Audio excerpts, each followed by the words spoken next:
much for clicking on my channel. So this is a little segment I like to call Real Talk Tuesdays.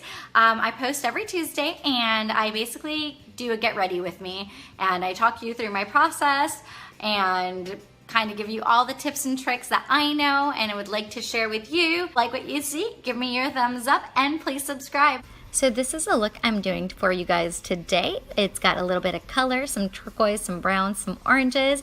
I hope you enjoy. Thanks. Alright, so the first thing I always do, I won't say always because I'm really bad with habits, as in I can't keep them ever, good or bad. Is anyone else like that? But usually the first thing I do is put on a base for my eyeshadow, and I normally just use whatever concealer I'm going to use that day. And that's pretty much it. So in this case I use the Shape Tape by Tarte. It's in medium light. And that'll probably be the concealer I go with as well. Although I am really having a case of dark circles. That's a problem area. I know you'll hear me say that a million times if you keep watching these videos. But it's truly an issue. So anyway, Shape Tape is going to be my base. Essentially, I'm using it as eyeshadow primer. I actually do have like shadow insurance and stuff like that from, who makes the shadow insurance? I'm so bad at this. But I have the Urban Decay ones, and I really like them. I feel like they were the first ones. Sorry, I have another mirror over here to kind of check things out. They were the first ones that made me a believer in eyeshadow primer. It was one of those things where I literally could put 99-cent eyeshadows on if I felt like it, and if I was doing my little Urban Decay eyeshadow primer, it would just stay. It just would. So nice tip out there. If you tend to pick up eyeshadows wherever it is that you are, whether it's Target, Nordstrom's, or the 99-cent store, get yourself a good primer, and chances are those shadows are really gonna stay on a lot longer than they typically would have. It's not a miracle worker. It's not gonna make them blend nicely per se, but they will go on nicer than they would have otherwise. So after I do that, I usually take a little bit of powder. In this case, I'm using my Medium Plus Mineralized Skin Finish by MAC. And I'm just, going in there with my eyeshadow brush, my big fluffy one. And I am just gonna set this with it. I believe this is a crucial step for making the eyeshadows blend nicely. So, yep, you just take that and do it all over your lid, and there's less likely for there to be streaks or blotchiness in the eyeshadows. So yes, that is a trick I think really does work, and it works well for me. So yeah. And it can be any face powder, as long as it's basically translucent or your skin tone or even a little lighter. Again, this is nice because it evens out your skin tone. You have the little concealer, you have this powder on top of it, leaving it really smooth and ready for your eyeshadows to go on and blend out as nicely as possible. I'm gonna be a little adventurous today. I bought this eyeshadow from Target the other day. I was there and I saw it. It's the Maybelline Expert Wear Teal the Deal, and I absolutely loved this color. And Maybelline shadows to me have been one of the best drugstore makeup brands out there for eyeshadows. I feel like they do them really well. So I figured I'm gonna give this a shot, because the last time I had a color like this, it was the one from MAC, and it shattered everywhere, and I kept it for so long thinking I'm gonna use this, and it made a mess everywhere, and I finally threw it out. And I saw this, I thought this color is pretty much exactly like that one, so I'm gonna pick it up. So I want to try a look with it today. I have been on such a kick of neutrals and oranges and warm tones. I have to look to see what fell, sorry. Oh, okay, I don't need that right now. So anyway, for so long, and I feel like my creativity when it comes to doing anything else but those things has really gone out the window, and it's really sad. So today I'm gonna give this a shot. It might turn out disastrously. Let's try it. All right, so where do I want to go first? All right, so I'm going to go with transition shade because that's the logical step to go to. I'm going to go ahead and I picked up my Tarte Pro palette, Tarteist Pro palette. This is actually one of my absolute favorite palettes. As you can tell, it is beat up. It is gross. I'm going to go with the shade Innocent, which is in the first row. It's this shade right there. And I'm going to use that as my transition shade. It's kind of like a warm, toned, I don't know, a warm toned orangey beige is what I'm going to go with. Is that a thing? Well, whatever. It is now. So this is what I'm going to put as my transition shade. As you can tell, I am just keeping it mostly on the outer corner and then bringing it up into my crease and then very gently going inward into the corner of my eye. And then I'm just going to keep doing that. And I am doing circular motions. I don't know if you can tell. And then when I go past the center of my lid, I'm dragging it all the way down in more of a sweep motion, windshield wiper motion. And then as I get above the middle of my lid, where my eyebrow kind of reaches its highest point, I'm doing a circular motion as well. So this is what I'm doing. Okay. The same thing to the other eyeball. So for all of you that don't know, I am fairly new to YouTube and my editing skills suck. So I apologize ahead of time. I will get better at this over time. I promise. I'm going to pick up this color here. Edgy is what it's called. It's kind of a darker brown shade. And I'm just going to place this here. And then I'm going to do really small circles and just try to darken up that corner. Yep, so that's what's going on right now. And as you can see, I like pat, pat, pat, pat in the corner, and then I do circles, and then I sweep. And I'm trying to keep it underneath that original transition shade. I don't want it to go higher because I don't want the darkness to take over. Because since I do want to use that blue I bought, I'm really afraid of making it too dramatic. No one needs to be shown up there with too much drama. So when I say there, I'm talking about my best friend's 2-year-old's birthday party. So anyway, I'm going to go ahead and finish my eyeshadow. As you can tell, I'm just adding that dark shade, making sure it's well blended, going back and forth to each eye until I like what I see. And sometimes this does take a while, so if you are doing this in real time and not sped up like you're seeing it here, please take your time. Moving on to that blue, or the Teal the Deal from Maybelline, I'm going to go ahead and pat that on. Again, I'm using patting motions because I feel like the pigmentation is better when you pat it on. So yeah, we're just going to go ahead and pat that on until I feel it is good and dark enough and bright enough and I like it. So that is what I'm doing.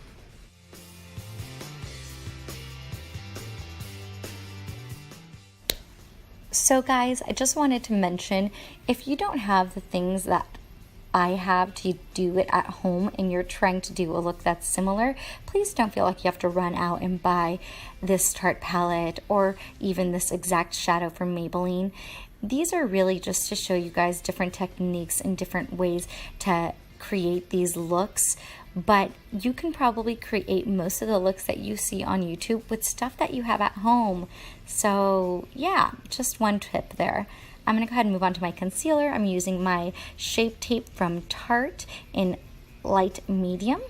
I have been dealing with really bad dark circles lately, so I'm actually gonna go ahead and go over this with a thicker concealer.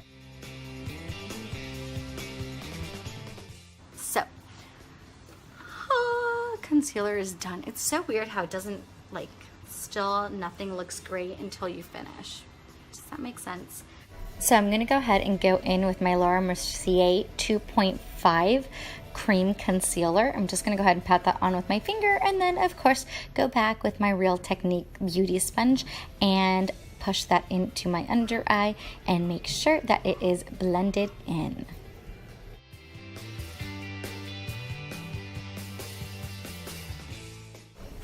So I ended up with extra concealer all over my fingers, so I'm going to go ahead and use that to contour. I'm going to put it up my nose and onto my forehead a little bit in the areas that I want to brighten up, and I'll probably do the sides of my nose too. Why not?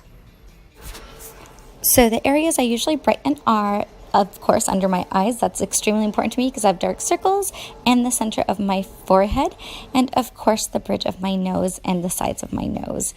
This just brings dimension back into the face. So for the foundation that I'm going to use today is the Josie Maran Vibrancy Foundation. It is such an amazing foundation if you have dry skin. If you have not tried it, I do highly recommend it.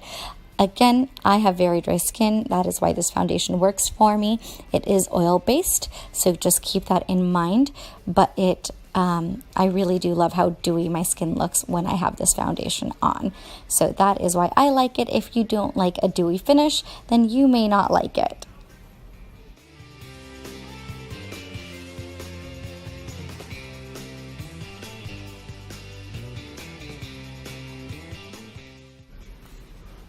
Okay, moving on to my eyebrows. I am using my Anastasia Beverly Hills. I get a wax. Oh my gosh, what the heck is this thing called? A dip brow, sorry, my dip brow. And then, of course, a spoolie and a brush. And getting those eyebrows as I want them.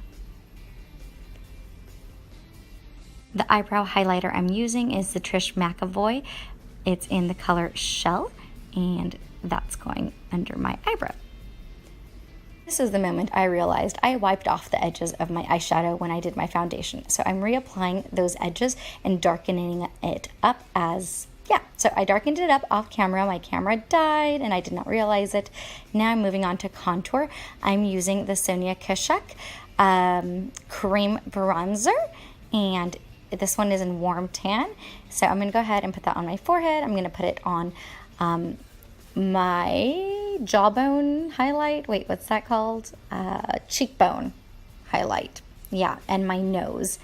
And then I'm going to decide here that I actually want it darker. I don't want it so bronzy. So the only thing I could find is my Bahama Mama from the Balm, the travel or the little sample size. But what the heck? Let's go ahead and darken it up using that. Oh goodness, guys, this video is a hot mess. I apologize, but I will leave notes down below when I post it so you know exactly what I'm using and what I mean. I did not mean highlight, I meant contour. You all knew that, right?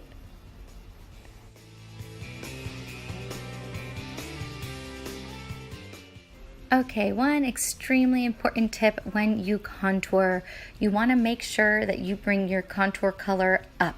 You never, ever, ever, ever want to swipe down because it'll give you the effect of a 5 o'clock shadow.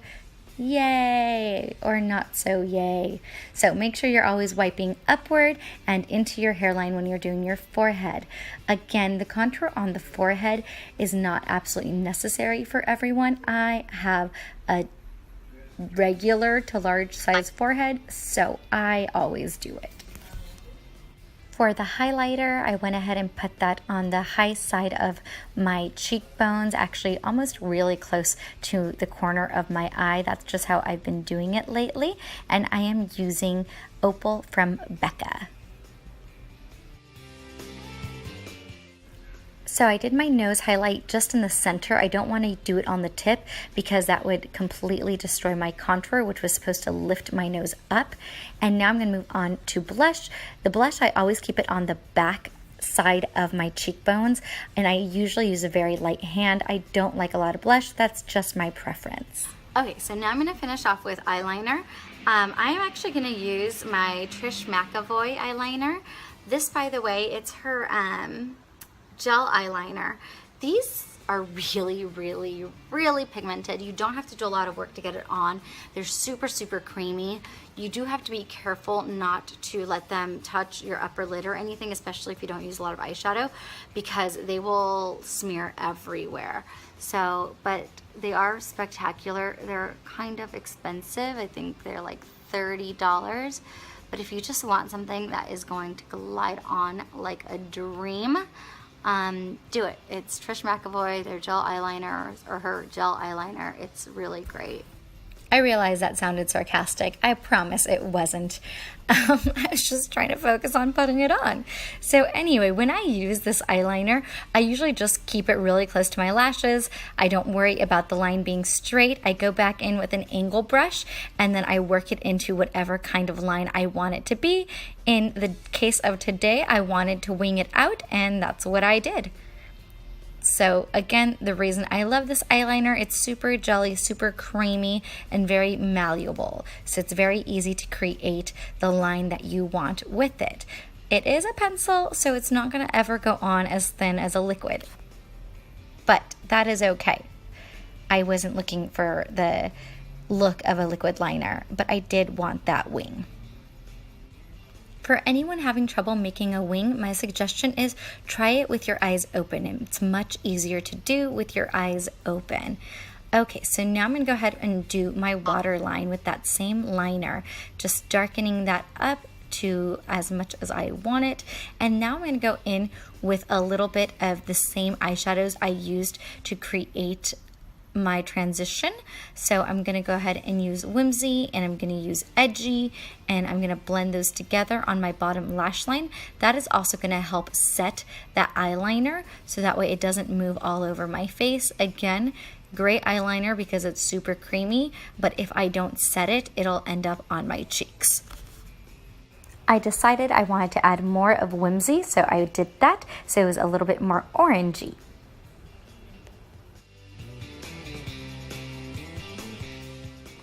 Hi guys, so I was having some major technical difficulties, so in the meantime I actually finished getting ready, with the exception of this half of my face, because I wanted to come back and obviously finish filming the video for you guys. So what I had done is I added some inner corner highlight. I ended up using my Becca Opal, and then I added my lips. So I did use the color Pop in Beeper and Bumble, and I mixed them together, and so that's the lip color that I'm currently wearing. And then I did my mascara on my right eye, but I have not done it on my left, so I'm going to go ahead and do that. And I couldn't find my L'Oreal, and so I went ahead and did my Great Lash Mascara, which is an old trusty. I always have it as a backup, and honestly, it works really well. It's when you're putting fake eyelashes on anyway, for me, I just feel like it's just something to coat the lashes, so it's not really a big deal. So you know, when you get these really cool fancy mascaras that have awesome wands and stuff, and they're gonna do things like lift your eyelashes and curl them and add length, and then the formula of the actual mascara can really matter according to the wand. Anyway, those are, when you're wearing no false lashes, those can be really, really helpful and amazing and awesome. But since I had planned to put falsies on anyway, just a little mascara will do, and it really doesn't matter which one it is, in my opinion. All right, let's do the bottom without messing this all up. I did decide to go for like the fatter wand this time. I don't know why, I just thought that'd be fun, and it's much more hard to do your bottom lashes with a really fat wand. But there those are. I did obviously get some in my eye. If you guys saw that, it's in there. It feels great. All right, so I'm gonna throw on some fake lashes. That's actually pretty hard to do on camera, so I'm actually just gonna explain my technique for anyone that wants to know what the best technique is. I found that one, practice makes perfect. And guess what, guys? I forgot to record this, and I gave you no techniques on how to put eyelashes on because I suck. I'm so sorry. I promise I'll just have to do another video, and I'll talk about my tips and tricks on how to get fake lashes on, maybe my favorites, and everything about putting false lashes on. I promise I will get that video up soon. Hi guys, thank you so much for waiting. I went ahead and did my lashes, and they are on. It makes just a little bit of a difference, but it does kind of make the eyes look a little bigger, so I always try to put them on when I have time and I feel like it. I'm really glad I did take that chance and do the blue. I think it came out pretty decent. It was something a little different, a little exciting. So thank you all so much for watching, for sticking with me, and I hope that you stick around on Tuesdays and do keep watching. Again, this is Emmy with Real Talk Tuesday, and thank you so much for watching. If you do like this video, give it a thumbs up, and if you want to keep watching them every Tuesday, go ahead and subscribe, and I would greatly appreciate it. I hope you all have a wonderful rest of the week. Hump day is tomorrow. Woohoo! And I will see you next week. Thanks so much.